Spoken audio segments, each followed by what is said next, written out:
Hey, this is Anney. And Samantha. And welcome to Stuff I Never Told You, a production of iHeartRadio.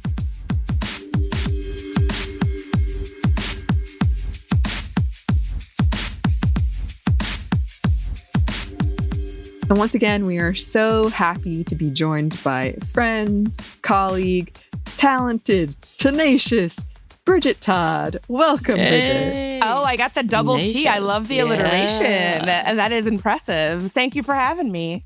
We always love having you. Thank you for the acknowledgement of my alliteration. I try. How have you been, Bridget?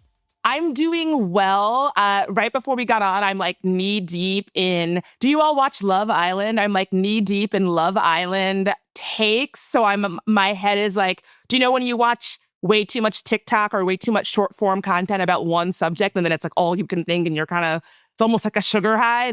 I'm in that. If I seem out of sorts, I've been watching nonstop Love Island and Love Island takes. I actually made mention to Anney that I have never watched the show. We actually were talking about like slurs and all these things, and I'm sure you know what I'm talking about. But I'm being fed Love Island content against my will, much like a lot of other stuff. Because I'm like, I have never in my life ever watched this show, to the point that I really thought it was just a spoof, like they talked about in 30 Rock, you know, MILF Island. MILF That I was like, is this a thing? So, but like TikTok is like, no, you will definitely enjoy this. I'm like, I definitely don't want to be a part of this because I am very nervous. And this makes me really sad in terms of like, why are men so bad? Yeah, it's not, especially if you haven't seen it, it's not this was a bad season. And I think it's a season that illustrates how social media has really impacted reality TV. And right. Yeah, and it's not just one castmate who was thrown off for using an anti-Asian slur. Another castmate was not thrown off, but was revealed to have made like a skit making fun of Asians. So it's interesting. I was like, wow, what are the odds? Two different people on this show. What are the odds? Well, I feel like that's another episode that we should talk about reality TV and social media. So, you know, I'm going to put that on your plate too. Oh my God. This is something, I mean, I make no apologies for the fact that I watch way too much reality TV. So that is very much in my wheelhouse. When I was on cable TV, I definitely had a lot of Bravo shows come up on my world. I mean, $1 Million Matchmaker. I don't know why I watched that. There was no reason for me to watch that. I was not going to be on that show, but yet I was fascinated. It's so good. I don't know where Patty Stanger is now, the $1 Million Matchmaker, but I did enjoy her show quite a bit. I know. Can't help it. Anyway, sorry. Back to. No. Oh, we should definitely come back and talk about that. I would love to. I will share my story of when I was on Impossible Kitchen and didn't realize I was on the like before part. Yeah. Where I was supposed to be shocked. You know? What is Impossible Kitchen? Oh, it's just like they go in and they find a restaurant that's terrible. It's Restaurant Impossible. Sorry, I got the title wrong. That probably helps. You go in and the restaurant's terrible and the guy tries to fix it, but they bring in people to taste the restaurant's food before and after. So you're supposed to be like, this is so gross. And then after, you're like, oh, wow, improvement. But I was a college kid at the time and I was like, this is free fried chicken. So it's free. It tastes great. No problem. No issues here. Unless it's raw. I'm good. Thank you. Oh my gosh. This is such a non sequitur, and feel free to like not include this in the show. But here where I live I used to live in Tacoma Park, Maryland, and there was a very popular bar called Pirate's Tavern that was a pirate theme bar that, like, when I lived in Maryland, the food was terrible. I got food poisoning there multiple times, but like you would go for a laugh because the staff dressed pirate. The owner clearly really cared a lot about pirate. Like they had a pirate band, and one of the songs that the pirate band would perform was the freecreditreport.com song, you know, the pirate version. Yes. And this place was wild, and it was on the show Bar Rescue, where that guy, I don't know his name, he's a huge Trumper, but I forget his name. He comes in and he tells them what's wrong with it. And his feedback was to not make it pirate. He was like, oh, you're in a downtown corporate environment. You should make the theme be corporate. So they turned it from a pirate bar into like almost like a Dilbert theme bar. And it totally tanked it. It turned into this huge local scandal where the pirates were like burning an effigy of this guy. Like, it was wild. I don't know why I'm sharing this. It's just a story that I love. That's amazing. Well, that's the reality of reality TV. Like, you think it's all going well, and the way they were like, no, definitely, this is the worst idea. And then they fixed it, and it comes back to being like, no, this is worse. Like, I love the renovation shows where the people come in after the fix and they're like, what the hell did you do to my place? Yes. I hate it. Did you ever watch everything. Trading Spaces? Yeah, no, but my God. But they're like, this is the worst and I hate it. Samantha, you have like, where were you for the Trading Spaces era? Literally, it would be like, we glued straw to the walls of your living room, or like, we put your furniture on the ceiling to make an upside down room. These are not exaggerations. These things actually happened on the show. It was, you need to find it on YouTube because you would love it. I'm gonna have to search for those because they would make me happy. I have a relative who was on, I don't know if it was that show, but was on some kind of, we're going to go in and fix up your place. And I think she actually lived in Washington, D.C. And they painted her walls pink and then got a paintball gun with like lime green paintballs and shot the wall. So it had these like green polka dots on it.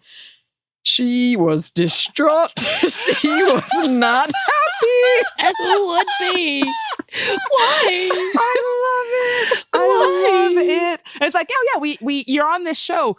We had a crew come in and just destroy your home. Yes. Aren't you so happy? And then you're on camera, so you can't really be like, you can't have the reaction that you probably want to have, and you're trying to restrain. Oof. You're staring at everybody. Incredible. Oh my goodness. Anyway. Well, tabling that for a future episode. I'm sorry. Reality TV I'm taking us down a rabbit hole. I'm sorry. No, I actually, love it. I love it. It's my fault. I do this often, but yeah, keep going to a different, the actual thing that we're talking about, which it might give you the same sensation as it kind of does. Walking into your old home and being like, wow, this is not really where I belong anymore. What's going on here? At least at the superficial, I don't know much about this level. So, Bridget, what are we talking about today? Today we are talking about, also masterful segue there, Anney. You're really a pro.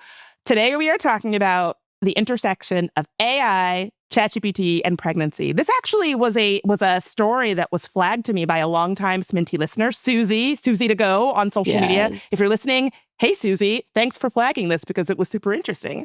Right. Yes, thank you. I'm very grateful that, Bridget, you took this, because as soon as we looked at this headline, I was like, oh, dear God. Like, I don't know what to do with this. I'm going to wait for a second and let this stew. And then I was like, of course, Bridget's on top of this. So even better. It's a pretty weird topic. So Susie flagged this piece in Rolling Stone called ChatGPT is Helping Women Get Pregnant, which sounds like a very wild concept.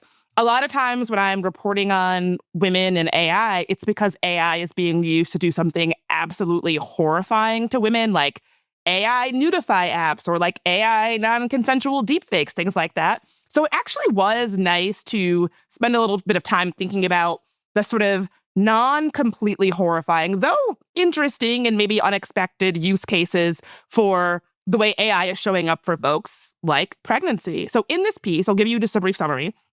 In Rolling Stone by Fortessa Latifi, basically the piece argues that people who are hoping to become pregnant are turning to the chatbot ChatGPT for advice, tips, and affirmations during their pregnancy journeys. And importantly, they are actually changing their conception plans based on whatever advice ChatGPT gives them. They're even taking it so far as to like asking ChatGPT to psychically channel their future child. And even though there are lots of privacy concerns about this kind of sensitive use case, which we'll talk about, they're really getting benefit out of this.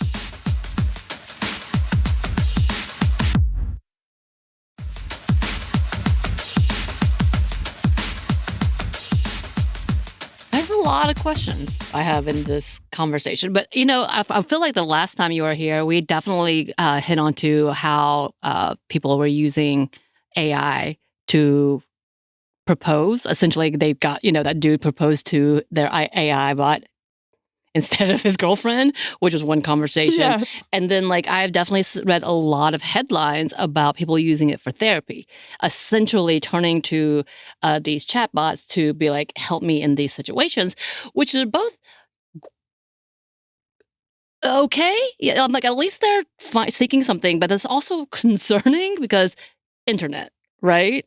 You really summarized it quite well. When people report using AI for things like therapy, it's sort of, I feel two ways about it. On the one hand, therapy can be expensive. It can be inaccessible for a lot of folks. And so I'm happy that people are finding ways to get around that. However, however, we know a lot about how AI works, and we've seen reports of AI really presenting some challenges for people who are really struggling, right? So if you're struggling with things like mania or delusion, AI is the last place you should be going to find comfort, because we know that AI has a tendency to just spit back what you want to hear. There are pretty shocking reports of people, experiencing worsening mania and delusions because of their interactions with AI. Not to mention all of the privacy stuff and that we'll get into, but so and I think that in the conversation about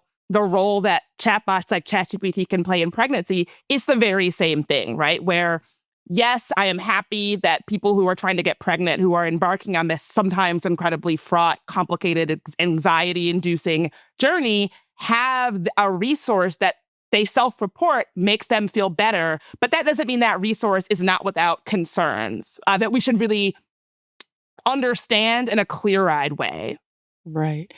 And I guess in actuality, when it comes to asking questions, it's become a descriptor. Google this if you want information. So we've always kind of turned to the internet, and now a lot of Google in itself, and I keep saying that, I'm not trying to aim at Google, but that they have AI as the first topic, first suggested this is what you're looking for, and gives you that summary. So it's not too big of a stretch that we're turning from internet to chatbot, right? Or exactly. ChatGPT. And it kind of makes sense when you think about it, because when you are experiencing some sort of a symptom or you have a question, the first place most people go to is the internet, right? And so that's where you would be going to answer these questions. But pregnancy internet can be confusing. There's a ton of information. A lot of that information, as you just astutely pointed out, Sam, is being filtered through AI if you're Googling. And then even if you go to sites that are kind of human curated, like message boards like The Bump or What to Expect, that can be a little bit confusing. I just checked them out. I'm not pregnant, but I went to prepare for this episode. I went to look at some of them, and even that was confusing. They're full of acronyms like FTM. Do you guys know what that means? That's first time mom, or TCC, trying to conceive. And so it can be confusing to use the internet to answer questions about fertility and pregnancy and health just in general. And so, yeah, it makes sense that ChatGPT might be easier to navigate. It might be easier to just ask a question and have a chatbot spit a clear answer back at you. That does make sense to me. Yeah. I completely agree with what Samantha was saying. I used to joke that Google is my therapist because I just have a question and I need it answered. Can you just please give me an answer? And especially if there's medical stuff involved or something like pregnancy, where there is a lot of confusion, like, should I go to the hospital? How serious is this? What is this? Don't laugh at me, Samantha. I'm sorry. I did go to the hospital. But it is, because unfortunately in our system, it's very expensive to go to the hospital. So you want something to give you the answer of, am I okay? What's going on? What do I need to do? And there still is so much misinformation and misconception, and just not a lot of information about pregnancy. Absolutely. And it's hard to access reliable information about pregnancy, especially now where, I don't want to get political, but we have people in charge of government organizations that are ostensibly there to help us get information about our health, who might not be super trustworthy or informed, right? And so we have influencers who get lots and lots of platforms on social media who might not know what they're talking about. So I think especially now, the internet can be a difficult place for people to find clear, reliable, accurate information to help them make decisions about their bodies and their health. It just is the reality of trying to find information in our information ecosystem in 2025. And in the piece, the journalist spoke to a woman who used ChatGPT on her pregnancy journey who said, I was able to ask my dumb questions in a bunch of different ways that helped me understand the science, which helped me to have a baby. I found understanding the science of conception way easier this way than just navigating through books and the crappy articles that Google gives you these days, right? And so it's exactly what you were saying, that it can just be hard to navigate. And even, I mean, I think it really says something about our information ecosystem that ChatGPT, a platform that we know is prone to misinformation, hallucinations, which is just like inaccurate facts, that people are like, well, that's still better than just like me up to my own devices on the internet these days, you know? Yeah. Unfortunately, sometimes you just want an answer, even if you know this might not be correct, but I just really want something, some kind of comfort or some kind of, this is what I should do, some kind of guide map. Right. I mean, definitely, I see like the going back and forth and asking different ways, because just trying to Google my own symptoms, I'm like forgetting things that I would tell the doctor, that I wouldn't tell the doctor, and coming back and be like, oh, but I forgot to add this. I forgot to add this. So when like that person was talking about asking several different ways, that makes sense because you don't have the time to, or the doctor doesn't have the time for you to send them, oh, and also this, and also this, and also this. Yeah, and exactly. So that is exactly what the research, and not only is it what the research suggests, but it's also what people who use AI to answer their medical questions are self-reporting. Because you might be thinking like, why on earth would someone turn to ChatGPT for medical advice? But people self-report feeling more open when they're asking AI a medical question as opposed to a human doctor.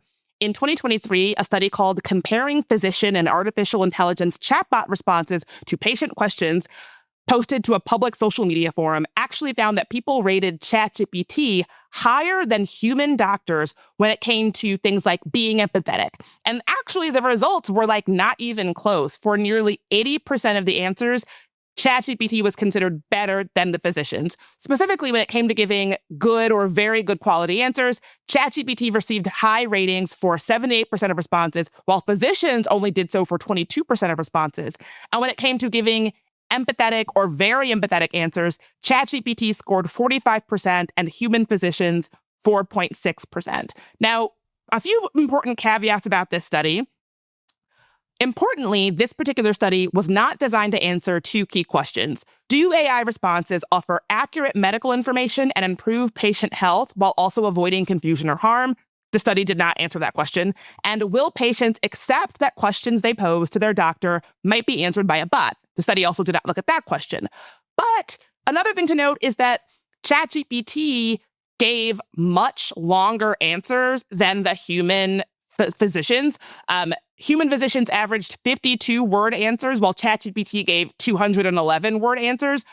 Kind of goes back to what you were saying, like, that's probably because human doctors are busy and ChatGPT has all the time in the world for you to ask the question 1,000 different ways, and you know it's not going to, quote, judge you because it's not human. Whereas, like, you don't want to waste a human doctor's time. Maybe, and if you're a woman or a marginalized person, you might be thinking, like, oh, I don't want this doctor to get some idea in their head about me, about what kind of person I am, if I'm like annoying or like thinking that I'm a hypochondriac or some sort of a nuisance patient.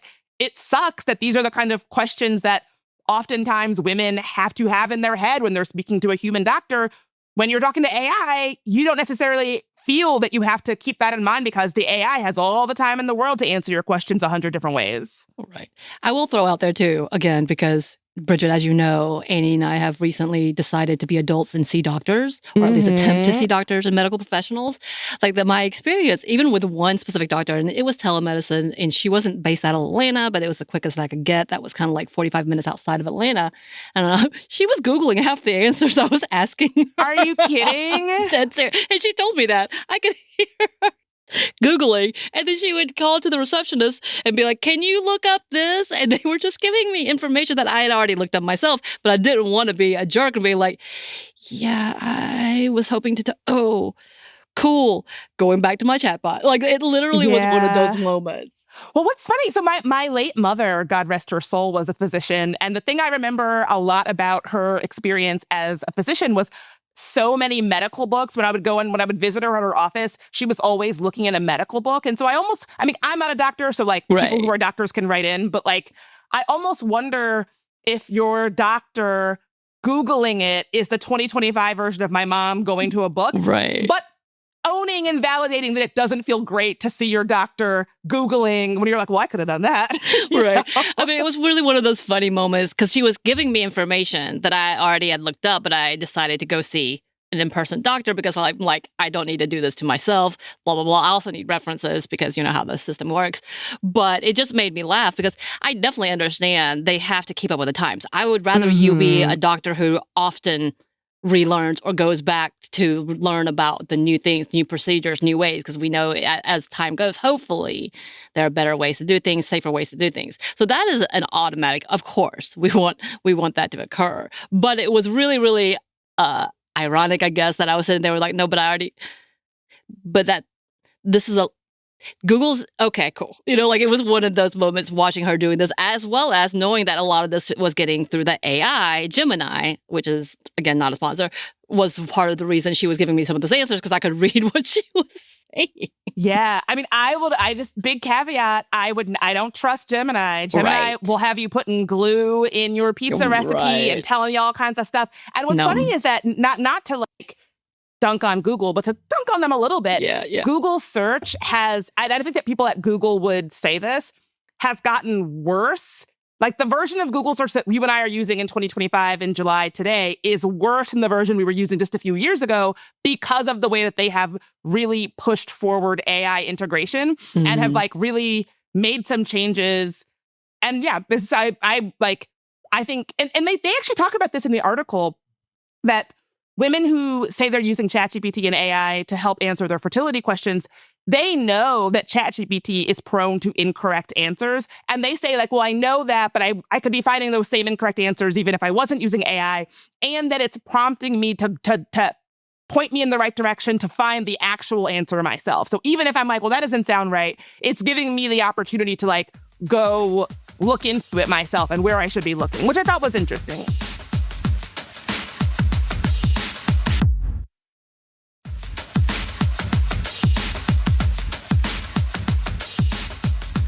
Another thing that Samantha and I have experienced in our ongoing attempts to go to doctors is lengthy wait times and honestly a real difficulty accessing healthcare once we were actually trying to do it.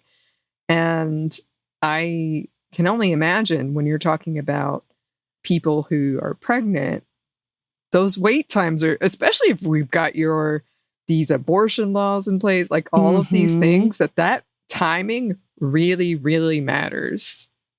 Absolutely. So this actually comes up in the piece too. If you're trying to get pregnant, there's what's known as the 2-week wait, which is the time between ovulation and either the start of your period or the confirmation of your pregnancy. And so the journalist spoke to people who were trying to get pregnant who would put their symptoms into ChatGPT to get a sense of like whether or not they more align with pregnancy or starting your period, and they would actually change up their behavior based on whatever ChatGPT said. And that this person lives in a rural part of Michigan where she said like, oh, it might take 6 months to even see a doctor. And so ChatGPT is just more accessible in this time-sensitive use case where it's like, you know, what's going to happen in these next few days really matters. ChatGPT is right there and accessible. It might take 6 months of waiting to actually see a doctor in real life. And so again, a lot of this does come down to the need to combat accessibility issues for rural communities who maybe can't always get to a doctor or anybody who might not be able to get to a doctor in a timely way in real life. Yeah, and going back to the amount of time a physician might be able to spend with you. Recently, when I was in the hospital, I was shocked at how short of the time it was. And I know they were busy, but I was like, I didn't even get to finish like talking about what's going on here. And you've moved on. And afterwards, I was kind of left with this sensation of I really just want to talk to someone about this. And that is something people have reported as well, right? Yeah. I mean, I know how that feels. Like my dad before his death was quite ill. And so I was the person who was like in the hospital with him and he was hospitalized for like a very long time. And essentially how it worked in this hospital anyway. And then they were great. I don't want to disparage them, but like the nurses were always there and they were wonderful. The team of doctors working with him would do their rounds. And so they would come by once a day, usually in the morning, and like take a look at him. And I kind of got the MO. It's like, I need to be in the room if I have questions. And my father was very, very ill, and they would spend like maybe 10 minutes. Now I know they're doctors. They have a whole hospital of sick people to see that whose lives they are trying to save. So I'm not belittling them.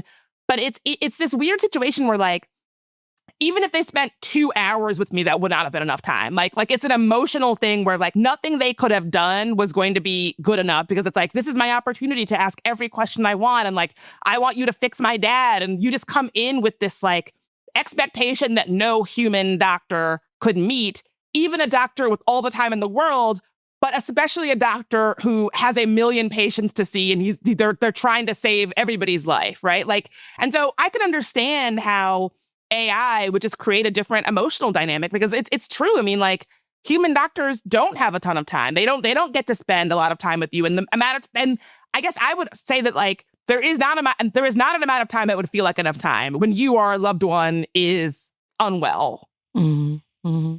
I think there's a lot too about how, we have a rotation of doctors too, that you have to constantly repeat yourself. So you never get the new question out anyway, which I know people who recently, my father and my mother, we had a whole like 6 month span where they just kept going in and out of the hospital. Like, what are we doing here? But when we would be there for more than a day or so, the fact that we had to like go around and get a doctor or a new, and we know they have to go home. We want them to be rested. But the frustration of having to repeat the same things over and over again and feeling like no one's listening when you're like, no, but this is a really big concern and y'all not addressing it. Instead, you're just looking at test results and not talking to us. So what do we do here? I will be here all day. But let me just say, like, I know exactly how you feel. When my dad was hospitalized, for a big chunk of that, he was nonverbal. And so the only way that information could be communicated was me saying it. And again, doctors should get to go home. I want them rested, all of that. But one of the things that made it very frustrating for me was having to explain what was like a very traumatic situation multiple times a day to multiple people, multiple specialists. It was like, yes, I'll just say yes. It really sucks. And it's frustrating on top of the fact that you're like, you're already having a bad time. And it's like, feeling like you need to repeat yourself over and over and over again, which you do. They need the information. They need to hear the story a million times to understand. But yeah, in those situations, it does not surprise me that people would turn to AI when that feels so frustrating. Right. And again, it kind of comes back to that whole level of trying to find someone who can be empathetic at a time of such deep anxiety and stress. There's so much in this conversation when we talk about bedside manner. I mean, that's definitely one of those big conversations that comes up a lot. I've seen TikToks about it repeatedly, about doctors and like people going after healthcare professionals, not because they're not doing their job, but because of the lack of empathy. It feels like, even though it's professionalism to be one thing for another, like there's this level of like needing someone to understand you and that anxiety instead of just being dismissive of you in so many ways, right? I can only imagine, especially with pregnancy in general, the level of anxiety, all of the horror stories. Like, I have chosen to not have a child. One of the conversations, though, is because I don't know my body well enough to understand if I did try and something would go wrong, how would I handle this? And there's so much to this in that level of, again, like with pregnant people, trying to find people to understand that fear, and especially if it does happen, if something does happen where you lose something that you were so excited about, that level, like in trying to figure out how to get someone to hear you and understand you and at least give you good advice. Like, not just be like, I'm so sorry for your loss and walk away. You know what I mean? Yeah. And one of the article doesn't really get into this, but when I was doing research, I did find there's a subreddit called the Pregnancy After Loss subreddit, where so many people self-report ChatGPT doing exactly that, just being the empathetic ear that they can unload on. These are people who have a lot of understandable anxieties about pregnancy after experiencing a pregnancy loss.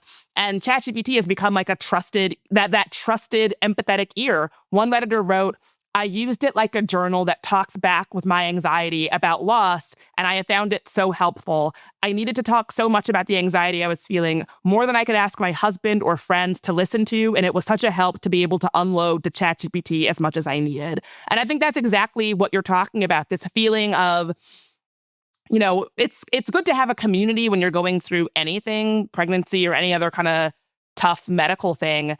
But I understand the feeling of, I've been venting to my friends, to my husband, to my doctor so much, but I have so much to say. I need to say things out loud. I need to process the way I'm feeling. I need somebody to talk back to me. And it kind of breaks my heart, but I get it, that people feel like the humans in their life, the humans in their community, they have so much that they cannot ask these humans to hold all of it. And so on the one hand, that makes me sad. But on the other hand, I'm happy they have resources. Like I wouldn't say, you shouldn't be using ChatGPT for this if you feel like that is genuinely helping you process in a way that you need, because we all need to get it out, let it out. I don't like that. I don't like the idea that you could be too much for your community, have too much inside. But I understand it, because nobody wants to be that friend that is always wanting to vent at you. It's do you know what I'm saying? I don't really have the answer, but I get it. No, I mean, I think if you've been friends with women long enough, especially in an era where many of them were so excited to be a mother, to have a child. I mean, I've had many of friends, even real young, getting pregnant and having what is a common miscarriage. And, we've talked about this as we need to normalize it and have conversation, but that's still a loss. That's still a loss to so many people who can get pregnant. And I think that's one of the things that we kind of forget in this normalizing, that it's still personal for a lot of people, that for some, we need to normalize it in that, this does not be criminalized. But again, it's still a moment where there was, especially for those who had long-term plans and have been trying and really have fertility issues or questions about that, and so excited about it, and losing what they thought would be a new part of their family at 6 weeks old is traumatic. It's a traumatic moment, even though people will say it's common. And I think being able to actually have something that understands loss in that way, instead of hearing just oh, it's okay, it's not your fault, which it's true, it's not your fault, it is common. That's not necessarily what's going to help at that moment. And as good intended as all of us are, including therapists, social workers, all that sometimes without knowing, with you saying those things without knowing that that's not the right thing, and having maybe ChatGPT, with the way you word it, understand a little more of what you need, that can make a lot of sense as to why a lot of people who get pregnant or who has had a pregnancy loss would turn to that, to want to be able to validate some of that loss again, to go through that. Again, why subreddits and Reddits were so important, why message boards can be so important. It is that level. But again, humans they err on the side of what they have gone through. So that's what they say, which could be a good, bad thing. And I mean, that's what AI is good at. I hate to say it, the thing that makes AI dangerous for somebody who is experiencing delusions, because it understands what it is that you want or need to hear, that is the same thing that might make it a good place for someone to vent, because it understands what it is that you want or need to hear, and it's good at spitting that back out at you. And there are use cases where that might be a good thing if you need reassurance, if you need just something, not going to say someone, because I have a bad habit of anthropomorphizing, which is also a word I cannot pronounce. I have to say it a lot of my work, and I can never pronounce that it. word. I've never tried. Yeah, I've never tried. Listeners, don't rewind and break down how I said it. Let's just move on. But the thing that makes it good at AI is very good at understanding what people want and saying what people want to hear and spitting that back out at them. And so there are times when that would be useful, and there are times where that would be dangerous. And it sounds like what people are saying is that when you are trying to get pregnant after experiencing pregnancy loss, or just going through pregnancy loss, it might be a use case where it's helpful. Yes. And before we get into sort of the more negative aspect, perhaps, there is an instance you have in here of it being helpful and potentially saving someone's life. Yes. So this was wild to me. Asking ChatGPT might have actually saved a pregnant woman's life. A woman in her third trimester felt a tightness in her jaw before she went to bed. And almost just for a lark, she asked ChatGPT in this casual way, why does my jaw feel tight? ChatGPT was like, check your blood pressure. And then she did. And she was like, oh, my blood pressure is very high. And within 30 minutes, ChatGPT was urging her to call an ambulance. She did. She went to the hospital. Her blood pressure had climbed to 200 over 146. Doctors were like, we need to deliver your baby now. And she had, what's it starts with a P? Preeclampsia? I think that's what it's called. Like high blood pressure. And doctors said that had she gone to sleep that night, she could have died. And so ChatGPT helped her make the decision to take this seriously and was like the deciding factor of deciding to call an ambulance. Importantly, ChatGPT did not diagnose her. It helped her make the decision to call an ambulance where human doctors at the hospital diagnosed her and saved her life. And so I want to say that because I don't want someone to hear ChatGPT can diagnose me with something. I think the better way to think about it is ChatGPT can help me get the information to make the decision to connect with medical professionals who then can diagnose me and help save my life. Yes, which is a great distinction and something, again, I think a lot of us have done, where you go online, you look up, how serious is this? Sometimes it can be hard to separate from your own panic and perhaps hyperbolic reading of it, but, you know, kind of getting a lay of the land of like, what could this be? Should I be really concerned? And then going to seek professional help if the internet's like, oh yeah, that's really bad. Exactly. Yes, but that does bring us to some of the downsides of this whole thing. Yeah, because it sounds like I'm like, oh, definitely, you don't even need a doctor, y'all. You've got ChatGPT. That is not what I'm saying. So let's pump the brakes, because using ChatGPT for pregnancy advice is not without risk. First of all, as I said, AI is notorious for spitting out misinformation, what's called hallucinations, which is just flat out incorrect information stated as fact. Like when I ask ChatGPT about guests that I have interviewed, it told me once that I was known for having interviewed Monica Lewinsky. Monica Lewinsky is one of my white whale podcast guests. And I must have said it on a podcast. I think somebody asked me, like, who are the two guests you would most want to interview? And I think I said Monica Lewinsky and Missy Elliott. And ChatGPT has, like, spoken this into existence. Only one problem, it never happened. But I love that it's manifesting for me. But that's a hallucination, just a flat out incorrect detail stated as fact. And so ChatGPT is notorious for that. One study last year found that 52% of ChatGPT's answers contained some level of misinformation or incorrect information. So especially when you're talking about your health, that is something to really, really keep in the forefront of your mind, that we simply don't know if the information we're getting is accurate or not when you're using ChatGPT. And the second is what we talked about the last time we all were hanging out, which is privacy. I think, Anney, you alluded to this, given how surveilled pregnancy is right now in the United States and how criminalized pregnancy is in the United States, that, we've had reports of women being criminalized for miscarriage and pregnancy loss. That is something to keep in mind if you are using ChatGPT as a place to ask medical questions. My opinion is that they are not. So, I wouldn't trust ChatGPT with anything that is sensitive or intimate about myself. So we know that, I believe they are one of the companies that may have a contract with the government. So that's correct.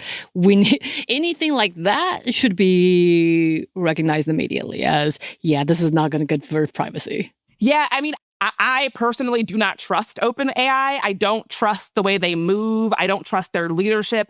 When they say things in public, it sets off a million warning bells for me, the way that they move. And so even the stuff that they have said in public, I have a hard, I just don't trust. This is a company I don't trust. And so it does suck that when people think about AI, the first company they usually think of is OpenAI, because they're thinking about ChatGPT, and they definitely take up this large footprint in the AI landscape. And they are not a company that I would say I trust. And I'll just leave it at that. Like Right. they really, I could talk a lot about this, and a lot of it is what they have said publicly, and also just like what I glean from the way that they move publicly. So yeah, Yes, and also other people have spoken out about the concerns around privacy. correct. So in the article, the journalist spoke to Tom Subak, who is the founder of the Reimagination Lab and the former chief strategy officer at Planned Parenthood, who said that there are very real privacy risks when entrusting the details of your reproductive health to ChatGPT. Subak says, could the data be used by a hostile prosecutor who is going on a fishing expedition for women who have had miscarriages? Absolutely. As is the case with almost any free online platform, you are trading some level of your anonymity and most personal health details for use of that app. So just another thing to keep in mind, you know? Yeah. Yeah. And as we've discussed multiple times on the show, it's really unfortunate because we do live in this online space, and a lot of these programs, these free programs that so many of us use, have those huge contracts that you are like, yes, I agree. And also sometimes, I try not to do this anymore, but there was a time when it was like, do you just want to use your Google email address to sign in and you can get this article? And I was like, yeah, sure. And now I look back and I'm like, oh yeah, they were definitely getting a lot of my data. And I was just trading the ease of doing that versus the reality of what it would cost. Yeah, I think that you really put that so well, because I think that is the dance that we're all navigating.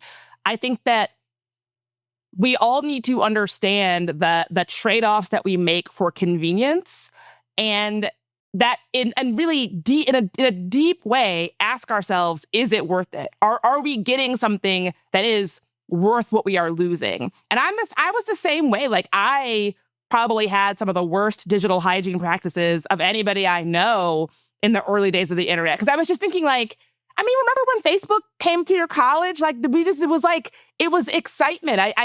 I could not conceptualize that this could have a negative outcome. I wasn't there yet. And one of the reasons I care so deeply about this is that I think back to that and I'm like, I was misled. I was lied to. I was hoodwinked. And like, I gave away so much without even asking, because I wanted to put pictures of our nights out on the internet easily, right? Like, I gave up so much without even asking the question. And that's one of the reasons why this is like a hill I will die on, that we should at least be asking the question, is this trade-off worth it? Is what I am getting in return from these tech companies benefiting me enough to make trading away these intimate things about my body, my relationships, my life, the things that make us human, is it worth it? Like, that really is the question.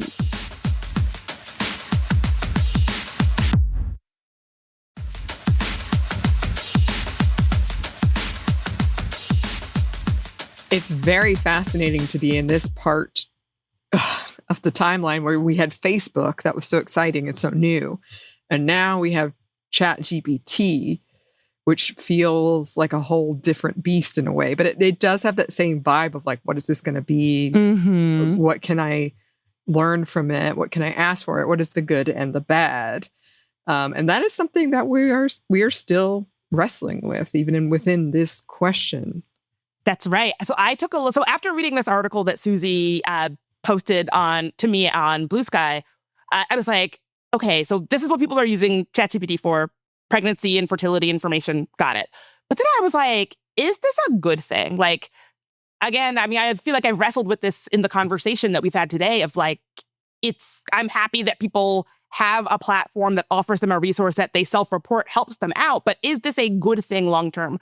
So I took a look at an article called ChatGPT, a reliable fertility decision-making tool, in the Journal of Human Reproduction.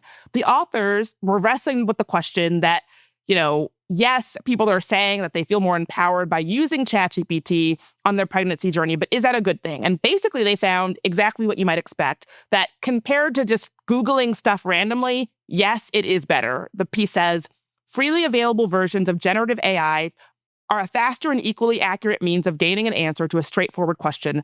Furthermore, the chatbot has been shown to equalize user search performance across different education levels, promoting equity of access to the broad range of health literacy capabilities that exist within the general population. So it might, if you're someone who, like me, who doesn't know anything about medical stuff, it might be a way to like make that information more accessible and more equitable. That's great. But importantly, they say that because we don't know what information ChatGPT was trained on and arguments around falling into the hype of ChatGPT, healthcare providers should be using this information to invest in the generation of their own models using the emerging technology and trusted data, a sentiment the authors of that article strongly support, which I support too. I think that makes sense. I think that the idea of, oh, well, healthcare and health information is inaccessible for people, so they're just going on ChatGPT. That's fine.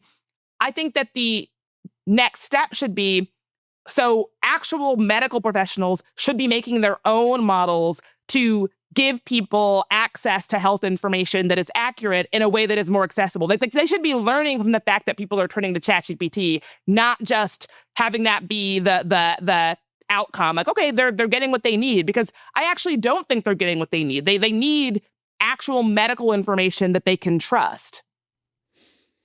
I wonder how soon we'll have healthcare companies try to take that as a money-making scheme. Well, I mean, I can answer that question for you, which is, Kill me!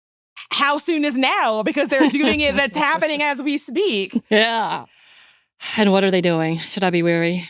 I mean, this is a little bit above my pay grade, but I do know that like before my mom's death, she was talking about how like medical professionals are really using AI a lot. Like one of the aspects of this conversation that I cut, but we can talk about, is how, we're talking about using ChatGPT as a way to give people information on their pregnancy journey, but AI, not ChatGPT, other forms of AI, is actually helping people to get pregnant in a literal way as well, because doctors at Columbia, they reported what they were calling the first pregnancy using AI, using this new AI system to help with low sperm count. And so apparently, male fertility challenges account for 40% of infertility in the US, and specifically low sperm count is responsible for 10% of those cases. And it used to be that like if that was the problem, there was not much that they could do. But they had this new AI procedure called STAR, Sperm Track and Recovery, where doctors used an AI algorithm to detect sperm